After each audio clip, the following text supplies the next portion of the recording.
Nanti akan dikasih lihat pakai film bahwa Jessica tuh saat itu ngeracun. Nah itu aja udah selesai kan?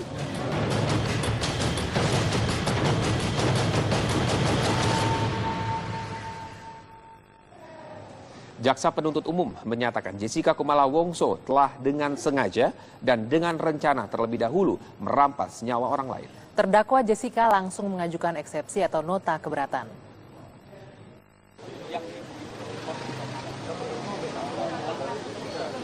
Sidang perdana kasus pembunuhan dengan kopi bersianida di Pengadilan Negeri Jakarta Pusat berlangsung dengan penjagaan polisi sebanyak 1 satuan setingkat kompi. Sementara sekelompok orang berunjuk rasa menuntut hukuman seberat-beratnya atas terdakwa. Jaksa penuntut umum dalam dakwaannya mengatakan terdakwa Jessica Kumala Wongso dengan sengaja dan dengan rencana terlebih dahulu merampas nyawa orang lain. Kami akan bacakan bahwa terdakwa Jessica Kumala alias Jessica Kumala Wongso pada hari Rabu tanggal 6 Januari 2016 atau setidak-tidaknya pada suatu waktu tertentu dalam bulan Januari 2016 bertempat di restoran Oliver West Mall Ground Floor Grand Indonesia Kelurahan Kebon Kacang, Kecamatan Tanah Abang, Jakarta Pusat, atau setidaknya pada suatu tempat lain yang masih termasuk di dalam daerah hukum Pengadilan Negeri Jakarta Pusat, dengan sengaja dan dengan rencana terlebih dahulu merampas nyawa orang lain yang dilakukan dengan cara sebagai berikut. Motif pembunuhan tersebut menurut JPU karena Jessica sakit hati kepada Mirna yang meminta Jessica memutuskan hubungan dengan kekasihnya sehingga Jessica kemudian merencanakan pembunuhan tersebut. Jaksa penuntut umum mendakwa Jessica Kumala Wongso pasal 340 KUHP tentang pembunuhan berencana. Menanggapi dakwaan JPU, tim penasehat hukum Jessica mengajukan eksepsi.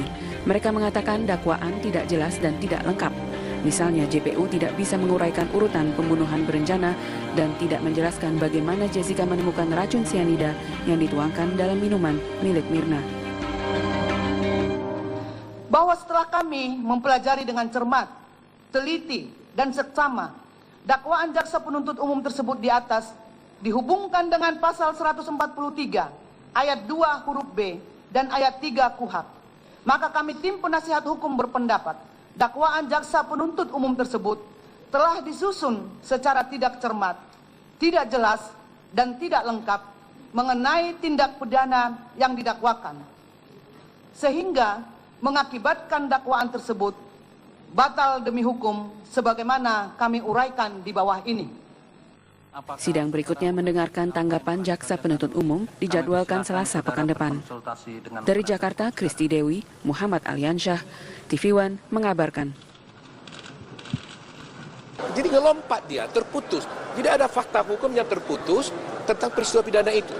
Jadi Jessica dituduh datang, kemudian duduk, tiba-tiba katanya memasukkan sianida. Tapi asal usul dari sianida ini, dari mana dan cara bagaimana dibeli atau tidak, itu tidak dijelaskan.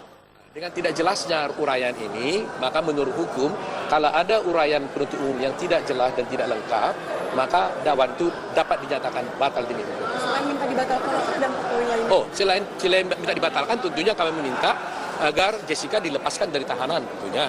Kemudian kita juga minta agar dipulihkan hak-hak dan martabat dipulihkan hak-hak martabat daripada Jessica tentunya.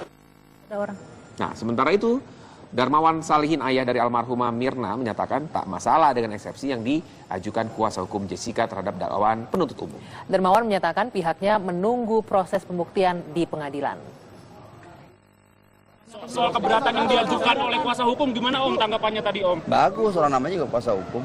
Ada yang janggal nggak? Enggak. Itu bagaimana Om? Gini loh ya, kuasa hukumnya Jessica itu berhak sekali untuk melakukan itu. Biar nggak apa-apa. Nanti kan kita yang penting buktinya, ya. Buktinya itu ada.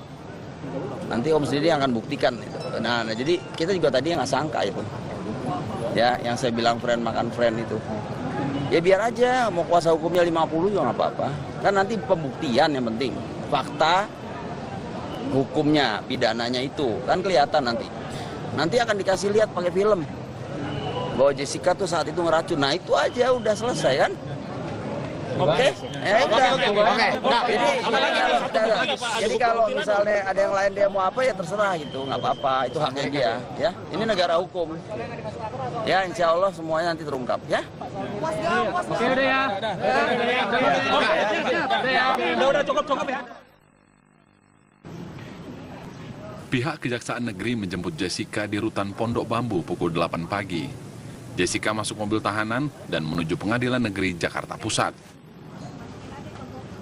Jessica Kumala Wongso didakwa melakukan pembunuhan berencana terhadap Niwayan Mirna Salihin dengan mencampurkan sianida ke dalam kopi Mirna. Ditahan di rutan Pondok Bambu sejak 27 Mei 2016 lalu. Saat keluar pintu rutan, Jessica berusaha tetap tegar dan duduk seorang diri. Seorang polisi duduk berjaga di bilik antara ruang tahanan dan pintu mobil tahanan.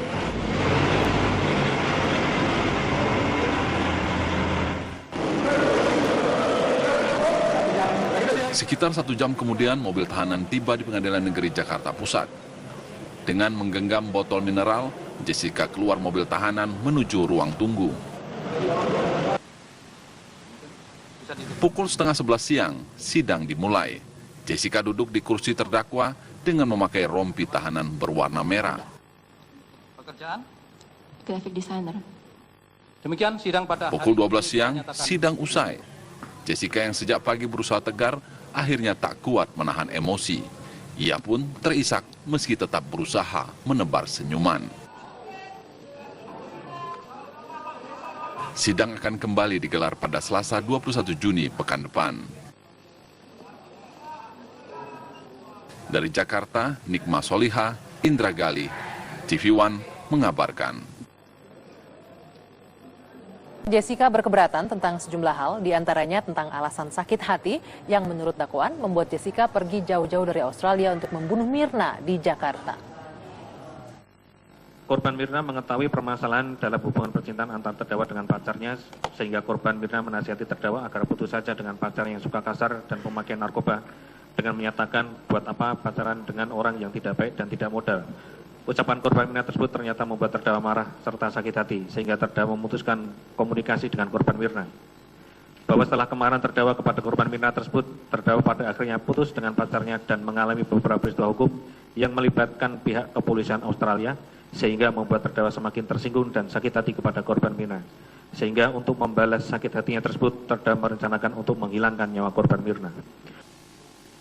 Apakah masuk akal dengan hanya karena Mirna menasihati Jessica untuk putus dengan pacarnya, lantas Jessica sakit hati hingga membunuh Mirna? Ini merupakan alasan yang tidak dapat diterima akal sehat. Kemudian, Jessica dituduh melakukan pembunuhan berencana. Apakah mungkin Jessica sengaja khusus datang menggunakan pesawat terbang dari Sydney, Australia ke Jakarta untuk membunuh Mirna hanya karena sakit hati kepada Mirna?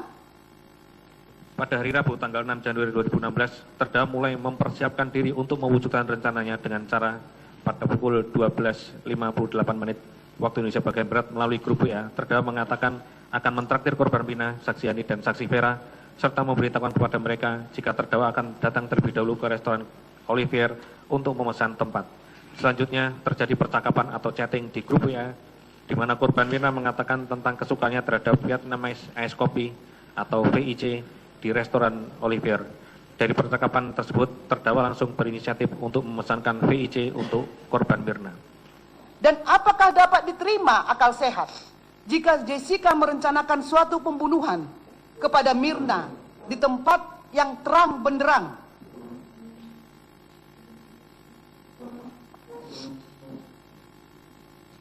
Di tempat yang terang benderang, di hadapan umum, di tempat ramai, yaitu di Cafe Olivier. Padahal dia tidak pernah ke sana sebelumnya. Kalau seseorang melakukan pembunuhan berencana, tentunya ia sudah mengerti dan mengenal tempat dia melakukan perbuatan tersebut. Setelah saksi Marlon meninggalkan meja 54 sekira pukul 12.28 WIB, barulah terdakwa berpindah posisi duduk ke tengah sofa. Lalu terdakwa meletakkan gelas berisi VIC di sebelah kanannya, kemudian menyusun 3 paper bag di atas meja sedemikian rupa dengan maksud menghalangi pandangan orang sekitar agar perbuatan yang akan dilakukannya terhadap gelas berisi minuman VIC tidak terlihat. Kemudian setelah 3 paper bag tersusun, dalam rentan waktu pukul 16.30 WIB sampai dengan pukul 16.45 WIB, terdakwa langsung memasukkan racun natrium cyanida atau NaCN ke dalam gelas berisi minuman VIC yang disajikan untuk korban Mirna. bagaimana Jessica bisa mengetahui bahwa dengan adanya paper bag itu, CCTV itu tidak dapat merekam gerakan dia? Karena Jessica sendiri tidak pernah ke tempat itu, sehingga tidak mengetahui persis bagaimana sudut pandang dan fokus dari CCTV tersebut. Yang perdana berlangsung. Setelah mendengarkan dakwaan dari jaksa, bagaimana Anda melihat kasus ini? Ya, tadi Apakah sudah memenuhi harapan? Ya, dari awal mengikuti perkembangan dari sidang tersebut. Jadi saya mendengarkan pertama penuntutan dari jaksa, ya, dan dari pihak JPU saya lihat sudah yang dikirim adalah sangat profesional, ya, dari kejaksaan. Meskipun saya lihat ada beberapa lobang-lobang kiri kanan yang kurang lengkap lah begitu. Apa yang kurang lengkap, Pak Darmawan? Ya, penuntutannya itu mungkin ada yang di-skip oleh jaksa yang nanti dikeluarkan pada saat kesaksian dan seterusnya mungkin ya. Tapi saya nggak tahu, tapi saya mendengarnya seperti itu.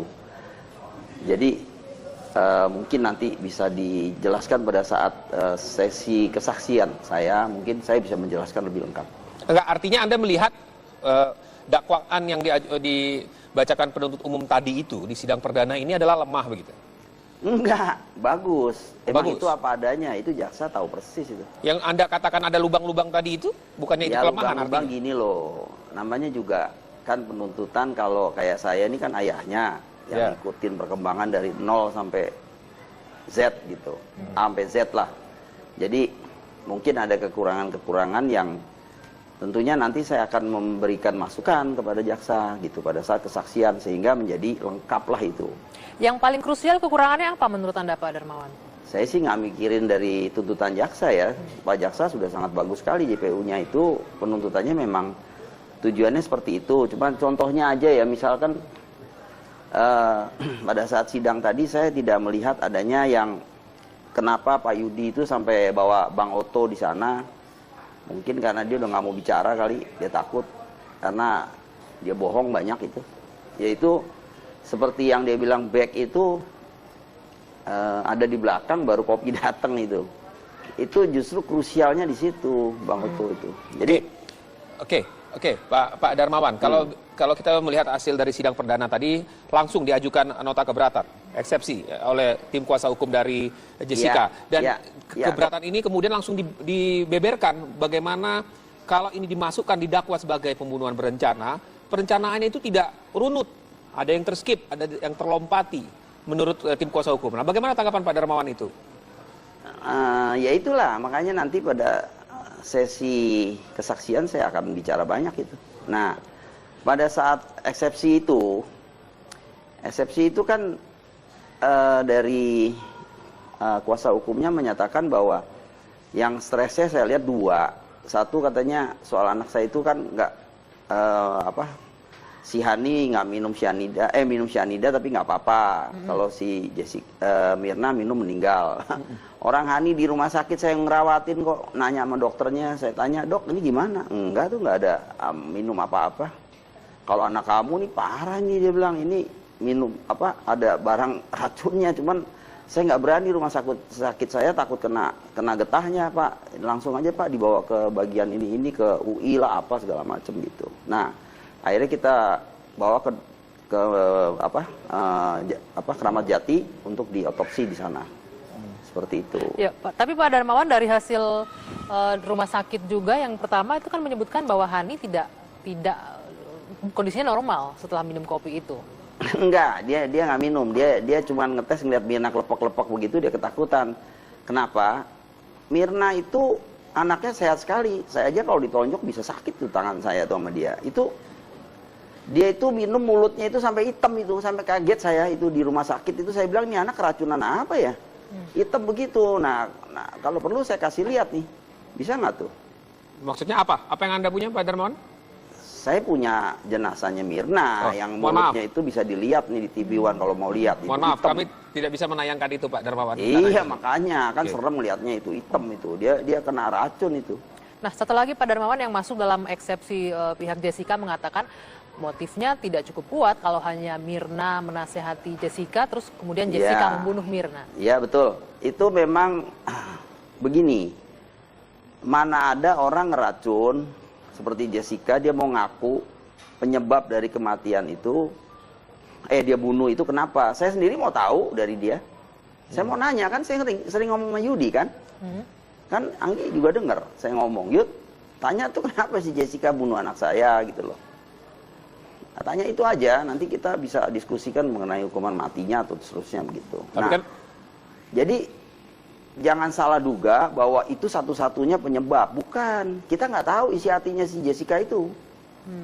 Tapi yang pasti kenyataannya kelihatan bahwa rumors dan rame itu di Australia udah seperti itu. Karena si Mirna itu sering mencegah Jessica dengan si Patrick itu. Supaya dia bener lah gitu. Mirna memang orangnya kepo lah, saya akui anak saya memang begitu mulutnya. Jadi mungkin dia kesinggung buktinya. Nah itu kaitannya dengan AFP. Nah, AFP punya mutual assistant itu, agreement itu menjelaskan bahwa sifatnya Jessica ini nggak boleh kesinggung sedikit pun. Kalau kesinggung dia main kata mau bunuh aja begitu. Nah itu buktinya nanti Christy itu mau datang sampai dari Australia kemari mau kasih tahu Jessica itu peringainya seperti apa gitu loh. Jadi maksud Anda Pak Darmawan dengan ada proses seperti itu, artinya Anda meyakini bahwa memang Jessica ini sakit hati terhadap Mirna sehingga melakukan perbuatan pembunuhan. Itu salah satu. Tapi yang benar-benar pasti itu ada di hatinya si Jessica. Apakah dia terus terang dengan Yudi itu dia punya om atau tidak kita nggak tahu. Tapi yang jelas ada sesuatu yang saya sendiri terus terang mau tanya sama Jessica, kenapa dia bunuh anak saya itu? Itu yang sejujurnya saya bicara. Itu yang nanti akan didapatkan jawabannya di sidang selanjutnya ya Pak Darmawan ya? Ya insya Allah dia akan terus terang dan seterusnya, jadi kita terlihat jelas. Kalau menurut saya orang seperti dia nggak akan ngaku. Ya kan saya udah katakan lie detektor kalau perlu juga lolos. Itu kan sebelum dilakukan lie detektor saya udah bilang. Kalau dari terdakwa saya tidak mengaku kemudian bukti-buktinya lemah, apa yang bisa meyakinkan hakim kalau begitu? Enggak, lihat aja nanti buktinya. Justru makanya eksepsi ini dilakukan di muka oleh kuasa hukum Jessica. Mengapa dia takut? Jalan dong ke pokok materi perkara, kan Yudi yang ngomong, Rizky denger. Udah diperiksa aja pokok perkaranya begitu, ya kan? Ya periksa. Nah di situ nanti kan ada sesi saya sebagai kesaksian saya. Nanti baru publik akan terbelalak. Apa yang membuat Anda sangat yakin sih Pak Darmawan kalau Jessica adalah pelaku pembunuh anak Anda? 1 miliar %. Bukan 1000 atau 100 lagi udah. Karena ini udah 4 bulan dari saya nggak begitu paham sampai udah jadi profesor ini kalau ngurusin orang, bunuh orang bagaimana caranya. Baik, kita lihat saja di sidang lanjutan berikutnya Pak Darmawan. Gitu. Jangan pagi-pagi udah ngajuin eksepsi, minta di stop dan seterusnya, itu aneh. Kalau menurut saya Pak Hakim juga nggak mungkin bisa tahu persis ini bener nggak sih. Justru pengacara melihat aneh dakwaannya Pak, makanya langsung mengajukan eksepsi secepatnya. Iya, itu kan dakwaan. Kan di sini saksi-saksi belum bicara, yang ngelihat sendiri. Saya kan lakukan investigasi seperti saya katakan. Baik Pak Darmawan. Bung Otto Hasibuan ini Ketua Tim Kuasa Hukum Jessica Kumala Wongso. Selamat malam Pak Otto. Selamat malam. Pak Otto, langsung saja dijawab. Tadi disebutkan pertanyaan pertama dari Pak Darmawan, kenapa sih buru-buru untuk eksepsi masih dini, terlalu dini, ketakutankah atau kenapa? Memang itu prosedur dalam hukum, ya kan? Kalau suatu daun jaksa itu tidak cermat, tidak jelas, tidak lengkap, maka penasihat hukum bisa mengajukan eksepsi. Tidak jelasnya, tidak cermatnya di mana? Saya sudah sampaikan dalam eksepsi itu. Pertama ya, di dalam suatu peristiwa pidana pembunuhan berencana, itu kan harus ada 3 tahap-tahapan. Pertama itu adalah tahap persiapan. Kedua tahap permulaan pelaksanaan. Ketiga itu adalah tahap eksekusi atau tahap pelaksanaannya. Nah, kalau udah berencana namanya, berarti intention to kill ya, niat untuk membunuh kan ada. Sehingga Jessica kalau dituduh di sini, berarti jaksa sudah harus bisa merumuskan bagaimana caranya dia membunuh Mirna. Terpenuhi nggak tahap pertama tadi dalam? Nah, nggak terpenuhi, ya kan? Pertama dia hanya menyebutkan bahwa ada niatnya, ada motif. Dia sebutkan motif. Motif disebutkan adalah hanya gara-gara dinasihati untuk putus pacar sehingga sakit hati. Ini kan juga sebenarnya sangat sumir sekali ya. Masa orang dinasihati langsung merencanakan pembunuhan. Tapi tadi orang tua Mirna mengatakan memang perangai dari Jessica ini memang mudah, sensitif dari hasil pemeriksaan, sensitif dan dia mudah tersinggung. Kalau latar belakang tentang pribadi orang tidak bisa dikaitkan dengan adanya fakta pembunuhan. Orang baik belum tentu tidak membunuh, orang jahat belum tentu juga membunuh. Bisa menjadi pemicu nggak, jadi trigger gitu dengan latar belakangnya itu? Bisa jadi seperti itu pendapat para ahli melihatnya dengan... Itulah opini yang dicoba diterapkan kepada Jessica. Kalau buktinya cukup, saya kira opini tidak perlu terbentuk. Cukup saja buktikan ada saksi yang melihat, ada saksi yang membawa cyanida, ada saksi yang memasukkan racun. That's it, kan? Nah, masalahnya kan 3 hal yang karena itu tidak ada gitu loh kan? Karena mungkin karena pelaku, Pak ya, kita katakan terdakwa memang sudah mempersiapkan karena ini dakwaannya adalah berencana. Artinya sudah direncanakan sedemikian rupa agar memang tidak ketahuan. Jadi memang sulit tadi yang mengatakan Bapak mengatakan ada cyanida, ada itu memang jadi sulit. Gitu. Loh, justru itulah kalau sulit atau tidaknya kan beban pembuktian itu ada pada jaksa. Burden proof itu ada pada jaksa. Kalau dia tidak yakin dan merasa sulit, ya jangan jalankan perkara ini. Karena kita tidak boleh menjadikan seseorang menjadi kelinci percobaan. Jadi nggak boleh hanya kita ragu, ada keraguan dalam hati, ada dugaan-dugaan saja, kita menuduh orang melakukan pembunuhan, nggak boleh. Itu terlarang dalam hukum. Jadi seseorang bisa dihukum itu harus berdasarkan 2 alat bukti yang sah, hakim yakin atas perbuatan itu. Jadi jelas di sini, coba bayangkan. Bagaimana mungkin kita bisa terima dengan akal sehat? Jessica dituduh melakukan pembunuhan berencana di satu tempat yang Jessica sendiri tidak pernah tahu. Jessica itu nggak pernah loh ke tempat Cafe Oliver itu sebelumnya. Tiba-tiba dituduh merencanakan pembunuhan di sana. Ya kan itu ramai tempatnya. Bagaimana dengan jawaban atau pertanyaan publik yang mengatakan mengapa ia menaruh bag, mengapa ia melihat CCTV, mengapa dia harus datang order? Itu kan rangkaian yang memperkuat akhirnya tuduhan kepada terdakwa. Sebenarnya berpikirnya tidak begitu. Apakah mungkin orang melakukan pembunuhan sudah tahu ada CCTV masih mau melakukan pembunuhan? Hanya orang bodoh yang melakukan itu. Balik lagi, Pak Oto. Ada CCTV kan? Balik lagi karena masa dia paksa-paksa cari tempat lain dong? Enggak, Pak Oto, karena pembunuhan berencana itu makanya sudah disiapkan di mana CCTV, bukannya karena tidak tahu, karena direncanakan mungkin. Dia tidak pernah ke tempat itu sebelumnya. Kalau orang merencanakan pembunuhan, dia cek dulu dong tempat itu sebelumnya kan? Baru dia putuskan, oke, dia ajak Mirna ke tempat itu. Faktanya, datang ke tempat itu yang memilih tempat itu bukan Jessica. Tawaran itu diberikan oleh mereka, Mirna. Bahwa dibilang itu di VIC itu kopinya enak. Ya, kemudian Jessica mencoba dilihat di Google, dia bilang, oh ternyata oke, ya udah kita di situ aja. Jadi pilihan tempat itu bukan ditentukan oleh Jessica. Nah, kalau orang melakukan pembunuhan berencana, pasti dia lihat dulu tempat itu. Oh, tempat ini sepi, aman, tidak ada CCTV. Kalau saya lakukan pembunuhan di sana, ini akan aman. Tapi nyatanya, ada CCTV katanya, masih dia bawa paper bag. That's impossible. Baik, Pak Oto.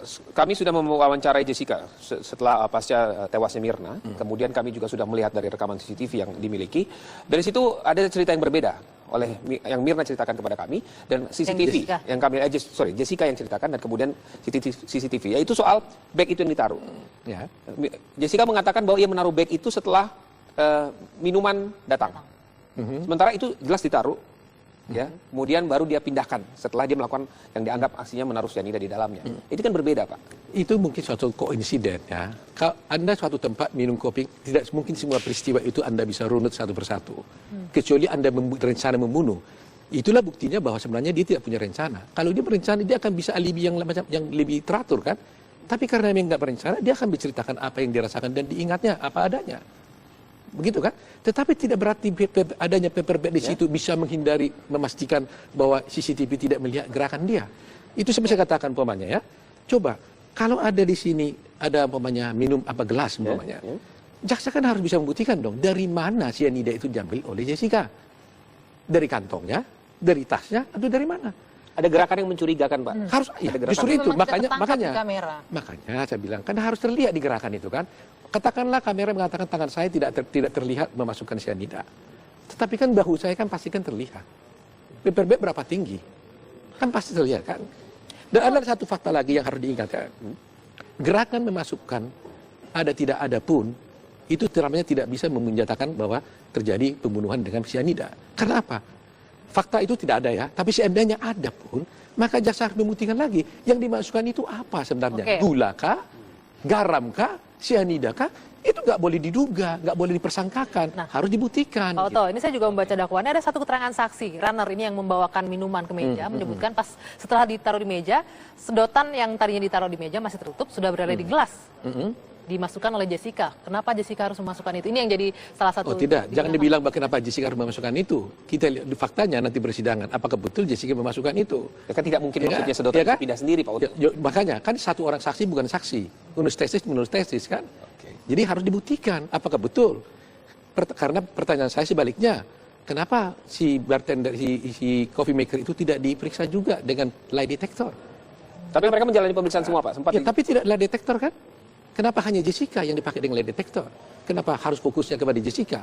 Saya terus terang bertanya, banyak orang di sana, ada yang menyiapkan minuman, ada Hani, ada macam-macam orang di sana.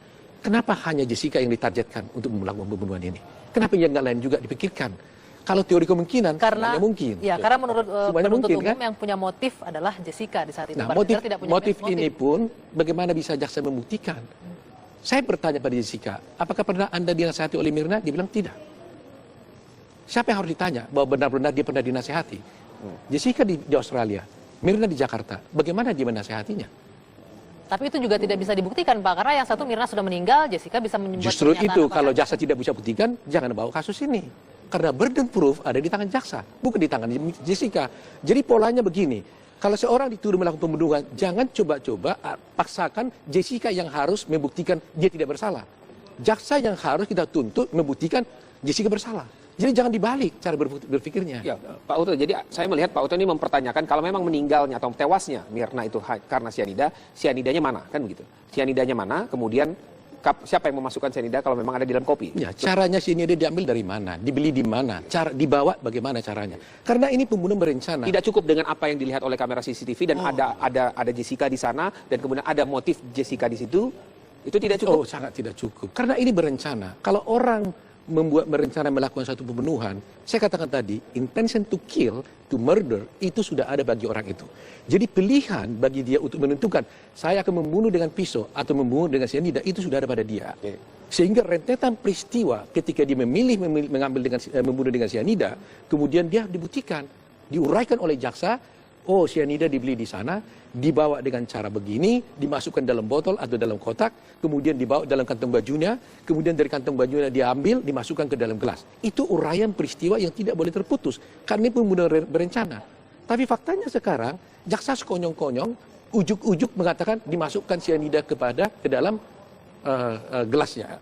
Nah, ini akhirnya menjadi obskur. Apalagi visum et repertum sendiri menyatakan tidak disebutkan di sana adanya sianida di dalam tubuh korban. Tapi hasil visum menyebutkan ada lambungnya korosi. Korosi, tapi tidak ada sianida. Apakah penyebabnya sianida atau tidak? Nobody knows, kan begitu. Nah, apalagi lagi, seperti ini, saya ada bukti ini adalah keterangan Rumah Sakit Waluyo. Di sini adalah Hani, itu datang kepada dokter mengatakan dia meminum di sini disebutkan adalah minuman yang diminum oleh Mirna. Minuman bukan dicicipi, minum. Tapi pengakuan Hani kepada Pak Darmawan ketika di rumah sakit mengatakan dia tidak meminum, hanya mencicipi tapi tidak masuk. Dokumentasi kan ini yang resmi dong. Ini kan peristiwa pertama kali. Ini bukan lagi sebelumnya. Ini peristiwa pertama kali. Hari itu Hani datang, tidak ada yang pengaruhi, tidak ada yang pengaruhi Hani. Dia datang pada dokter, dia bilang, kira-kira begitulah ya. Saya minum juga minuman yang diminum Mirna. Tolong saya diperiksa. Diperiksa, ternyata hasil mengatakan tidak ada apa-apa dan dia tidak mati. Sebenarnya kalau dipertanyakan, diperdebatkan masih akan panjang. Kita akan tunggu di sidang selanjutnya. Terima kasih. Terima kasih. Selamat malam. Nah, jenazahnya Mirna yang mulutnya itu bisa dilihat nih di TV One kalau mau lihat. Mohon maaf, kami tidak bisa menayangkan itu Pak Darmawan. Iya, makanya kan serem lihatnya itu hitam itu. Dia kena racun itu. Nah, satu lagi Pak Darmawan yang masuk dalam eksepsi pihak Jessica mengatakan motifnya tidak cukup kuat kalau hanya Mirna menasehati Jessica, terus kemudian Jessica membunuh Mirna. Iya, betul. Itu memang begini, mana ada orang ngeracun seperti Jessica, dia mau ngaku penyebab dari kematian itu, dia bunuh itu kenapa? Saya sendiri mau tahu dari dia. Saya mau nanya, kan saya sering ngomong sama Yudi kan? Kan Anggi juga dengar saya ngomong, Yud, tanya tuh kenapa si Jessica bunuh anak saya gitu loh. Katanya itu aja, nanti kita bisa diskusikan mengenai hukuman matinya atau seterusnya begitu. Tapi kan... Jadi jangan salah duga bahwa itu satu-satunya penyebab. Bukan. Kita nggak tahu isi hatinya si Jessica itu. Tapi yang pasti kenyataannya kelihatan bahwa rumors dan rame itu di Australia udah seperti itu. Karena si Mirna itu sering mencegah Jessica dengan si Patrick itu. Supaya dia bener lah gitu. Mirna memang orangnya kepo lah. Saya akui anak saya memang begitu mulutnya. Jadi mungkin dia kesinggung buktinya. Nah itu kaitannya dengan AFP.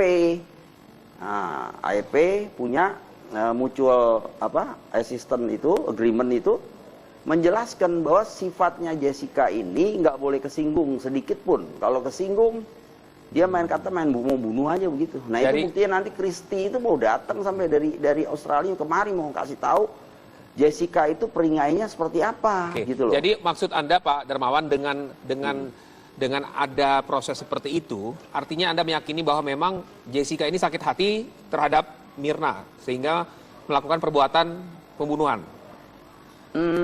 Itu salah satu. Tapi yang benar-benar pasti itu ada di hatinya si Jessica. Apakah dia terus terang dengan Yudi itu dia punya om atau tidak kita nggak tahu. Tapi yang jelas ada sesuatu yang saya sendiri terus terang mau tanya sama Jessica. Kenapa dia bunuh anak saya itu? Itu yang sejujurnya saya bicara.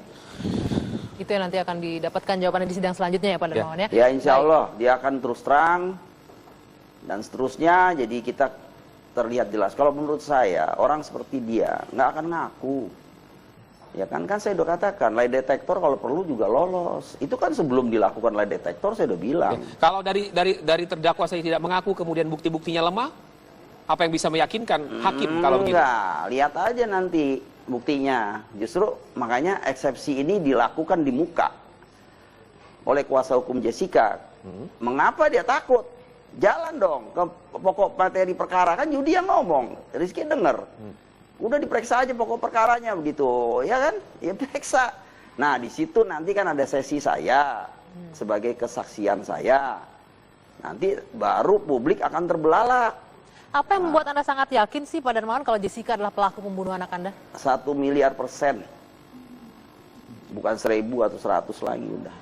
Karena ini udah 4 bulan dari saya nggak begitu paham sampai udah jadi profesor ini kalau ngurusin orang, bunuh orang bagaimana caranya. Baik, kita lihat saja di sidang lanjutan berikutnya Pak Darmawan. Iya, begitu. Jangan pagi-pagi udah ngajuin eksepsi, minta di stop dan seterusnya, itu aneh. Kalau menurut saya Pak Hakim juga nggak mungkin bisa tahu persis ini bener nggak sih.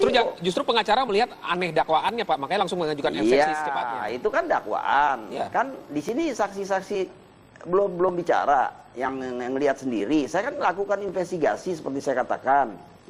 Baik Pak Darmawan. Bung Otto Hasibuan ini Ketua Tim Kuasa Hukum Jessica Kumala Wongso. Selamat malam Pak Otto. Selamat malam. Pak Otto langsung saja dijawab tadi disebutkan pertanyaan pertama dari Pak Darmawan. Kenapa sih buru-buru untuk eksepsi masih dini, terlalu dini? Ketakutankah atau kenapa? Memang itu prosedur dalam hukum, ya kan? Kalau suatu dakwaan jaksa itu tidak cermat, tidak jelas, tidak lengkap, maka penasihat hukum bisa mengajukan eksepsi. Tidak jelasnya, tidak cermatnya di mana? Saya sudah sampaikan dalam eksepsi itu. Pertama ya, di dalam suatu peristiwa pidana pembunuhan berencana, itu kan harus ada 3 tahap-tahapan. Pertama itu adalah tahap persiapan. Kedua tahap permulaan pelaksanaan. Ketiga itu adalah tahap eksekusi atau tahap pelaksanaannya. Nah. Insya Allah semuanya nanti terungkap ya. Oke udah ya. Udah cukup ya. Pihak Kejaksaan Negeri menjemput Jessica di rutan Pondok Bambu pukul 8 pagi. Jessica masuk mobil tahanan dan menuju Pengadilan Negeri Jakarta Pusat. Jessica Kumala Wongso didakwa melakukan pembunuhan berencana terhadap Niwayan Mirna Salihin dengan mencampurkan sianida ke dalam kopi Mirna. Ditahan di rutan Pondok Bambu sejak 27 Mei 2016 lalu. Saat keluar pintu rutan, Jessica berusaha tetap tegar dan duduk seorang diri. Seorang polisi duduk berjaga di bilik antara ruang tahanan dan pintu mobil tahanan.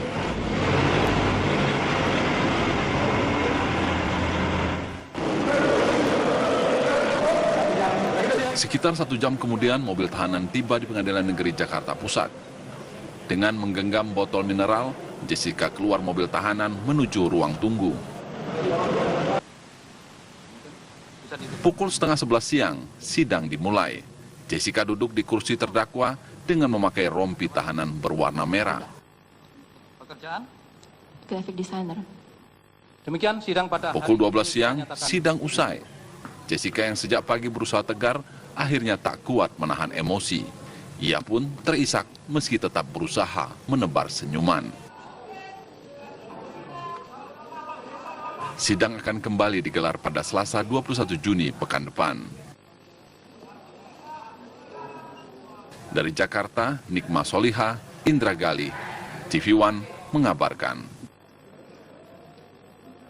Jessica berkeberatan tentang sejumlah hal, diantaranya tentang alasan sakit hati yang menurut dakwaan membuat Jessica pergi jauh-jauh dari Australia untuk membunuh Mirna di Jakarta.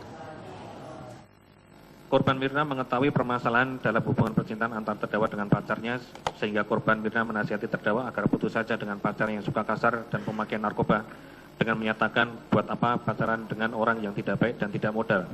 Ucapan korban Mirna tersebut ternyata membuat terdakwa marah serta sakit hati, sehingga terdakwa memutuskan komunikasi dengan korban Mirna. Bahwa setelah kemarahan terdakwa kepada korban Mirna tersebut, terdakwa pada akhirnya putus dengan pacarnya dan mengalami beberapa peristiwa hukum yang melibatkan pihak kepolisian Australia, sehingga membuat terdakwa semakin tersinggung dan sakit hati kepada korban Mirna. Sehingga untuk membalas sakit hatinya tersebut, terdakwa merencanakan untuk menghilangkan nyawa korban Mirna. Apakah masuk akal dengan hanya karena Mirna menasihati Jessica untuk putus dengan pacarnya, lantas Jessica sakit hati hingga membunuh Mirna? Ini merupakan alasan yang tidak dapat diterima akal sehat. Kemudian, Jessica dituduh melakukan pembunuhan berencana. Apakah mungkin Jessica sengaja khusus datang menggunakan pesawat terbang dari Sydney, Australia ke Jakarta untuk membunuh Mirna hanya karena sakit hati kepada Mirna?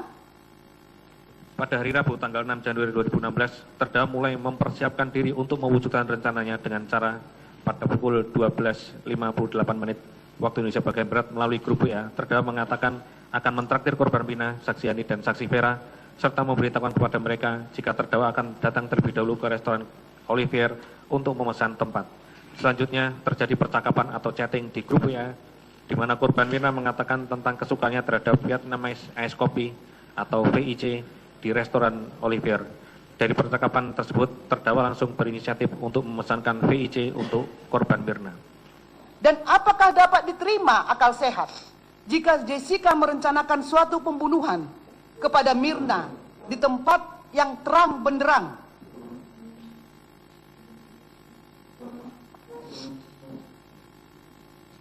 Di tempat yang terang benderang, di hadapan umum, di tempat ramai, yaitu di Cafe Olivier. Padahal dia tidak pernah ke sana sebelumnya. Kalau seseorang melakukan pembunuhan berencana, tentunya ia sudah mengerti dan mengenal tempat dia melakukan perbuatan tersebut. Setelah saksi Marlon meninggalkan meja 54 sekira pukul 12.28 WIB, barulah terdakwa berpindah posisi duduk ke tengah sofa. Lalu terdakwa meletakkan gelas berisi VIC di sebelah kanannya, kemudian menyusun 3 paper bag di atas meja sedemikian rupa dengan maksud menghalangi pandangan orang sekitar agar perbuatan yang akan dilakukannya terhadap gelas berisi minuman VIC tidak terlihat. Kemudian setelah 3 paper bag tersusun, dalam rentan waktu pukul 16.30 WIB sampai dengan pukul 16.45 WIB, terdakwa langsung memasukkan racun natrium cyanida atau NaCN ke dalam gelas berisi minuman VIC yang disajikan untuk korban Mirna.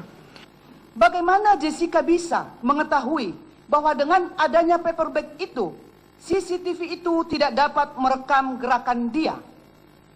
Karena Jessica sendiri tidak pernah ke tempat itu, sehingga tidak mengetahui persis bagaimana sudut pandang dan fokus dari CCTV tersebut. Yang perdana berlangsung.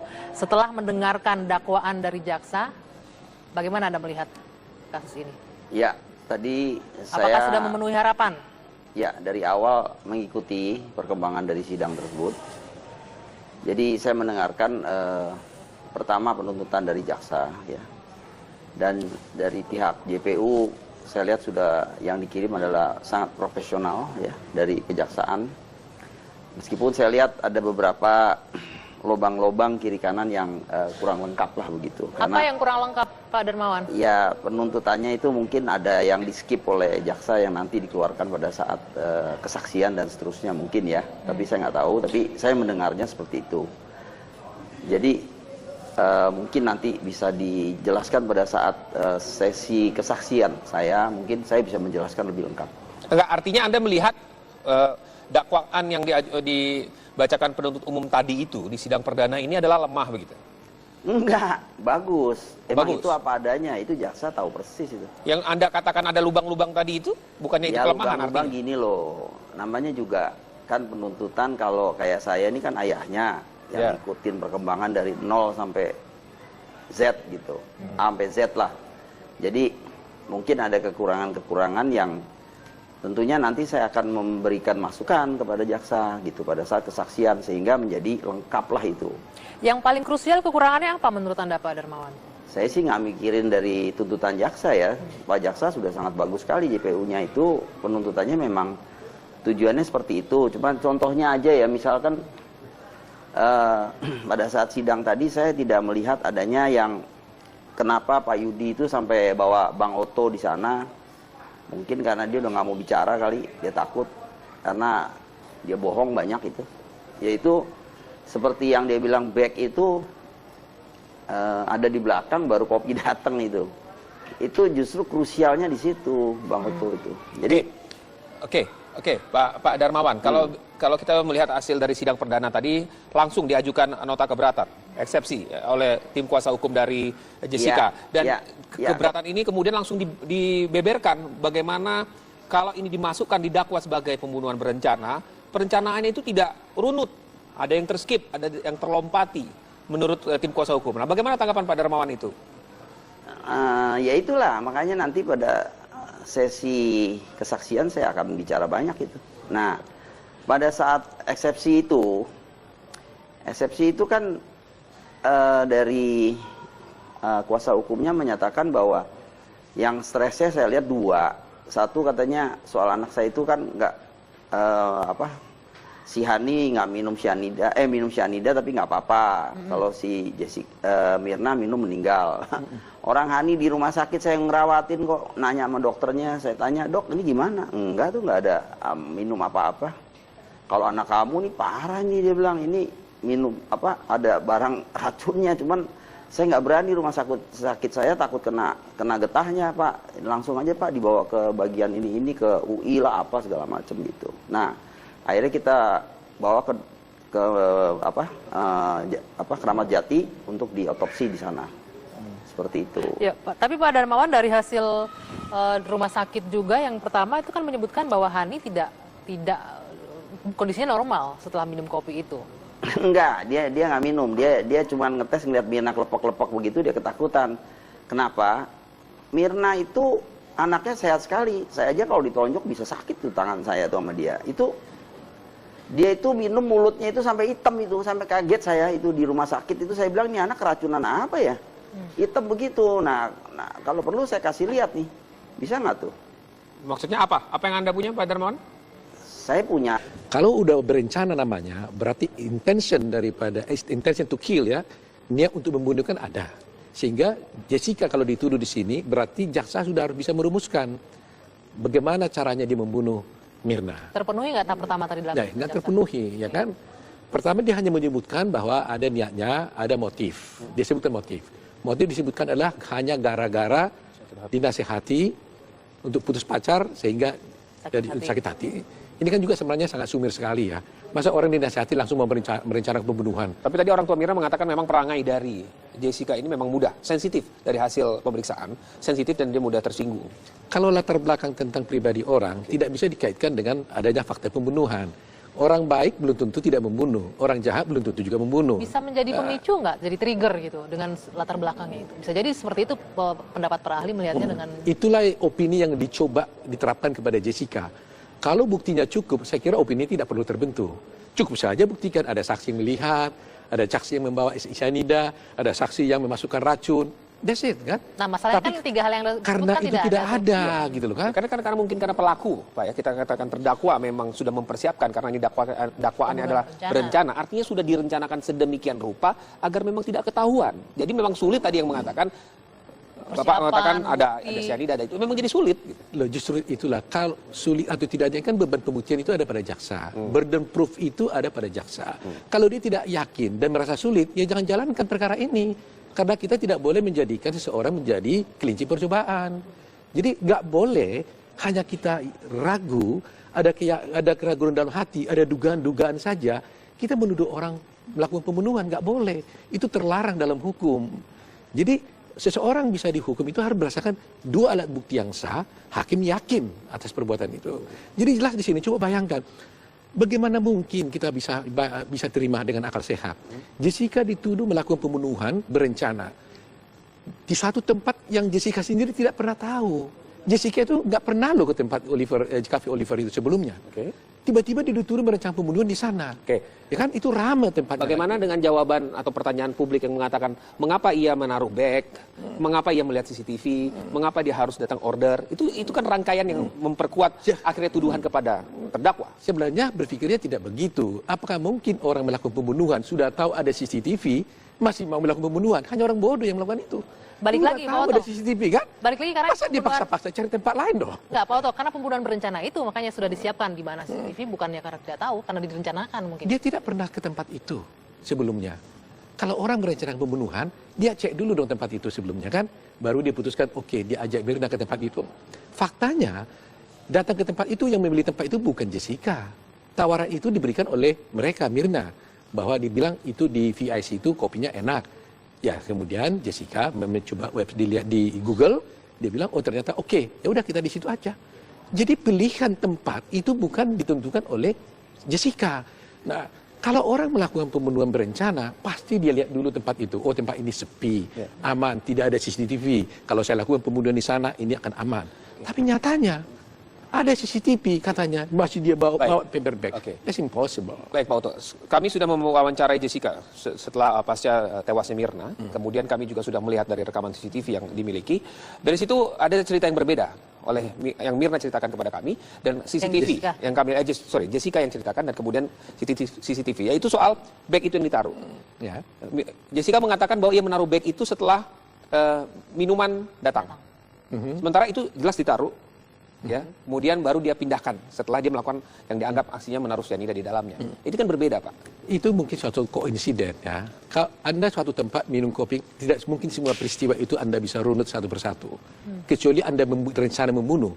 Itulah buktinya bahwa sebenarnya dia tidak punya rencana. Kalau dia berencana, dia akan bisa alibi yang lebih teratur kan. Tapi karena dia nggak berencana, dia akan menceritakan apa yang dirasakan dan diingatnya apa adanya. Begitu kan? Tetapi tidak berarti adanya paper bag di situ bisa menghindari, memastikan bahwa CCTV tidak melihat gerakan dia. Itu saya katakan umpamanya ya. Coba, kalau ada di sini, ada umpamanya minum apa gelas umpamanya. Jaksa kan harus bisa membuktikan dong, dari mana cyanida itu diambil oleh Jessica. Dari kantongnya, dari tasnya, atau dari mana? Ada gerakan yang mencurigakan, Pak. Harus, ya, justru itu. Makanya saya bilang. Nanti akan dikasih lihat pakai film. Bahwa Jessica tuh saat itu ngeracun. Nah itu aja udah selesai kan.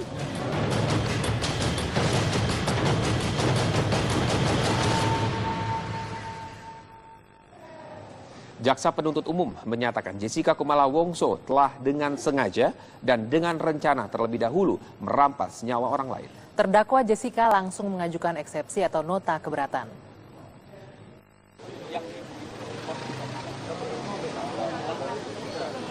Sidang perdana kasus pembunuhan dengan kopi bersianida di Pengadilan Negeri Jakarta Pusat berlangsung dengan penjagaan polisi sebanyak 1 satuan setingkat kompi. Sementara sekelompok orang berunjuk rasa menuntut hukuman seberat-beratnya atas terdakwa. Jaksa penuntut umum dalam dakwaannya mengatakan terdakwa Jessica Kumala Wongso dengan sengaja dan dengan rencana terlebih dahulu merampas nyawa orang lain. Kami akan bacakan bahwa terdakwa Jessica Kumala alias Jessica Kumala Wongso pada hari Rabu tanggal 6 Januari 2016 atau setidak-tidaknya pada suatu waktu tertentu dalam bulan Januari 2016 bertempat di restoran Oliver West Mall Ground Floor Grand Indonesia Kelurahan Kebon Kacang Kecamatan Tanah Abang Jakarta Pusat atau setidaknya pada suatu tempat lain yang masih termasuk di dalam daerah hukum Pengadilan Negeri Jakarta Pusat dengan sengaja dan dengan rencana terlebih dahulu merampas nyawa orang lain yang dilakukan dengan cara sebagai berikut. Motif pembunuhan tersebut menurut JPU karena Jessica sakit hati kepada Mirna yang meminta Jessica memutuskan hubungan dengan kekasihnya sehingga Jessica kemudian merencanakan pembunuhan tersebut. Jaksa penuntut umum mendakwa Jessica Kumala Wongso pasal 340 KUHP tentang pembunuhan berencana. Menanggapi dakwaan JPU, tim penasihat hukum Jessica mengajukan eksepsi. Mereka mengatakan dakwaan tidak jelas dan tidak lengkap. Misalnya JPU tidak bisa menguraikan urutan pembunuhan berencana dan tidak menjelaskan bagaimana Jessica menemukan racun sianida yang dituangkan dalam minuman milik Mirna. Bahwa setelah kami mempelajari dengan cermat, teliti, dan seksama dakwaan jaksa penuntut umum tersebut di atas dihubungkan dengan pasal 143 ayat 2 huruf B dan ayat 3 KUHP, maka kami tim penasihat hukum berpendapat dakwaan jaksa penuntut umum tersebut telah disusun secara tidak cermat, tidak jelas, dan tidak lengkap mengenai tindak pidana yang didakwakan, sehingga mengakibatkan dakwaan tersebut batal demi hukum sebagaimana kami uraikan di bawah ini. Sidang berikutnya mendengarkan tanggapan jaksa penuntut umum dijadwalkan Selasa pekan depan. Dari Jakarta, Kristi Dewi, Muhammad Aliansyah, TV One mengabarkan. Jadi ngelompat dia, terputus. Jadi ada fakta hukum yang terputus tentang peristiwa pidana itu. Jadi Jessica dituduh datang, kemudian duduk, tiba-tiba katanya memasukkan sianida. Tapi asal usul dari sianida ini, dari mana dan cara bagaimana dibeli atau tidak, itu tidak dijelaskan. Dengan tidak jelasnya uraian ini, maka menurut hukum, kalau ada uraian penuntut umum yang tidak jelas dan tidak lengkap, maka dakwaan itu dapat dinyatakan batal demi hukum. Selain minta dibatalkan dan poin lainnya. Oh, selain minta dibatalkan, tentunya kami meminta agar Jessica dilepaskan dari tahanan, tentunya. Kemudian kita juga minta agar dipulihkan hak-hak dari dan martabat dari dipulihkan hak-hak martabat daripada Jessica, tentunya. Nah, sementara itu, Darmawan Salihin, ayah dari almarhumah Mirna, menyatakan tak masalah dengan eksepsi yang diajukan kuasa hukum Jessica terhadap dakwaan penuntut umum.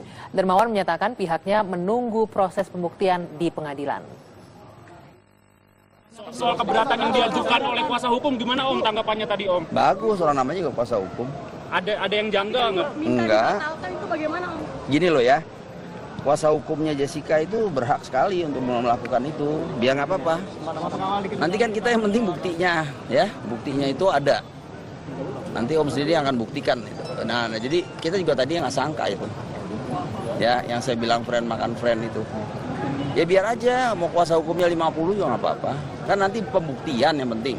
Fakta hukumnya, pidananya itu kan kelihatan nanti. Nanti akan dikasih lihat pakai film bahwa Jessica tuh saat itu ngeracun. Nah itu aja udah selesai kan? Oke.